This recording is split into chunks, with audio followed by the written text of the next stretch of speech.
बिस्मिल्लाहिर्रहमानिर्रहीम। अस्सलाम वालेकुम। हमारे काफ़ी जो व्यूवर्स हैं उन्होंने डिमांड की थी कि आप ज़रा शुगर के पेशेंट्स के लिए रमज़ान के बारे में एक तफसील से वीडियो बनाएं। तो चूँकि आज मैं इसको स्टार्ट कर रहा हूँ तो इसको मैंने 2-3 हिस्सों में तकसीम किया है कि इससे चूँकि थोड़ा सा ये होता है कि ये इसमें बातें काफ़ी ज़्यादा हैं तो ये वीडियो लंबी हो जाएगी, तो इसको मैं तकरीबन 2 या 3 हिस्सों में डिवाइड कर रहा हूँ। सबसे पहले तो शुगर के बीमार के लिए कि वो रोज़ा रखे कि या ना रखें। तो इसमें फर्स्ट जो है वो उसकी अपनी चॉइस है, उसकी अपनी मर्ज़ी है। अगर वो रखना चाहता है तो उसको रोकना नहीं चाहिए। अगर वो रोकना चाहता है तो फिर क्या क्या करना चाहिए। सबसे पहले हम थोड़ी सी इसकी फिजियोलॉजी पे आते हैं कि रमज़ान में क्या होता है। एक तो जब आप रोज़ा रखते हैं तो काफ़ी टाइम के लिए चूँकि आपको भूख बर्दाश्त करनी होती है।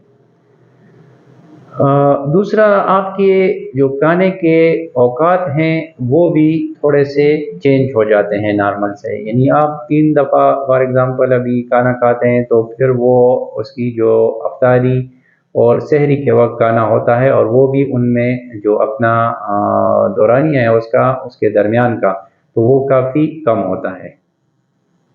दूसरा ये होता है कि इसमें आपकी जो कंपोजिशन है, यानी हम फूड की खाने का जो अगर आप नॉर्मली जो सब्जियां वगैरह खाते हैं, लेकिन रमज़ान में फिर थोड़ी सी वो भी उसमें फ़र्क आ जाता है और उस खाने में पकौड़े वगैरह और इस तरह चावल भी कुछ लोग ज़्यादा खाते हैं, कुछ लोग शरबत भी पीते हैं, इस तरह कुछ लोग सहरी में कोई अपनी तलकारी वगैरह और उसके साथ पराठा वगैरह भी खा लेते हैं, तो ये भी चेंजेस होती हैं।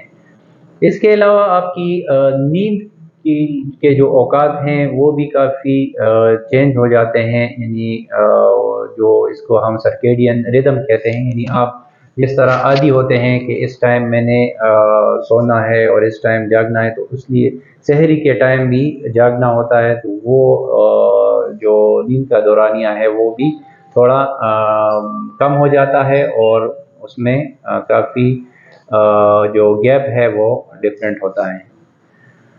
तो इसमें शुगर के मरीज़ के लिए जो रिस्क फैक्टर्स हैं, यानी उसको क्या-क्या ख़तरात हो सकते हैं।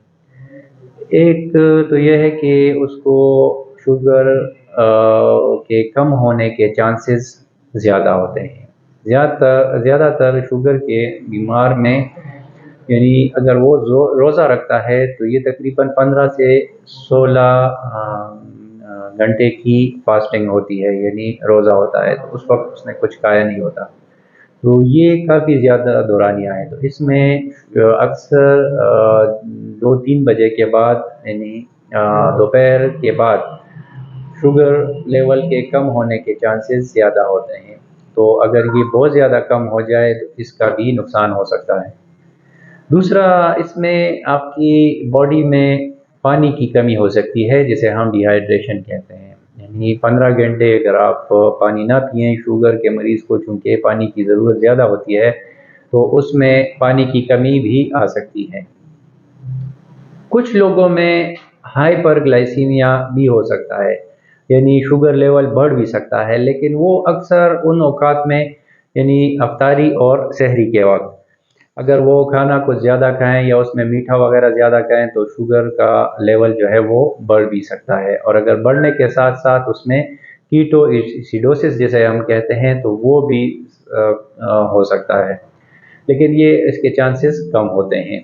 अब हमारा मकसद क्या होता है शुगर के बीमार में, कि अगर वो रोज़ा रखता है तो उसमें सबसे पहला मकसद कि उसका शुगर का लेवल जो है वो बहुत ज़्यादा कम ना हो जाए।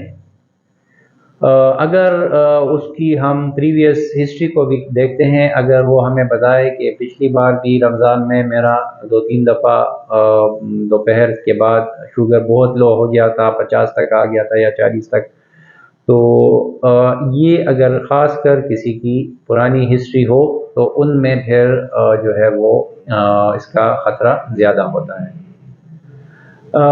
دوسرا اس میں جو پیشنٹ کی اپنی جو چوائس ہے روزہ رکھنے کی، تو وہ تو ٹھیک ہے، ہم کہہ سکتے ہیں، لیکن کچھ چیزیں ایسی ہیں کہ اگر اس کو گردے کا کوئی ایسا مسئلہ ہے، اس کا کریٹینین لیول بہت زیادہ ہے، تو پھر ہم اس کو ذرا کہہ سکتے ہیں کہ آپ روزہ نہ رکھیں، اگر اس کو رکھنا چاہے بھی، لیکن اگر ہمارا ڈاکٹر کا یہ خیال ہو کہ یہ اس کے گردے کو نقصان پہنچ سکتا ہے، تو پھر وہ اسے ذرا سختی کے ساتھ بھی کہہ سکتا ہے۔ اور اگر اس طرح کسی کو جگر کی کوئی بیماری ہو شوگر کے علاوہ، تو وہ بھی تھوڑی سی اس کے جو لیولز ہیں ٹیسٹ میں اگر وہ بھی ڈسٹرب ہوں تو پھر بھی اس کو نہیں رکھنا چاہیے۔ یا کوئی بہت زیادہ ایجڈ پیشنٹ ہو جس کی ایج بہت زیادہ ہو، 80-90 سال، اور شوگر بھی کنٹرول نہ ہو، تو اس کو بھی تھوڑا سختی سے پھر کہہ دینا چاہیے کہ آپ بہت زیادہ کمزور بھی ہیں اور ایج بھی آپ کی بہت زیادہ ہے، اس کے لیے آپ کو روزہ نہیں رکھنا چاہیے، اس سے آپ کو نقصان پہنچنے کا خطرہ ہے۔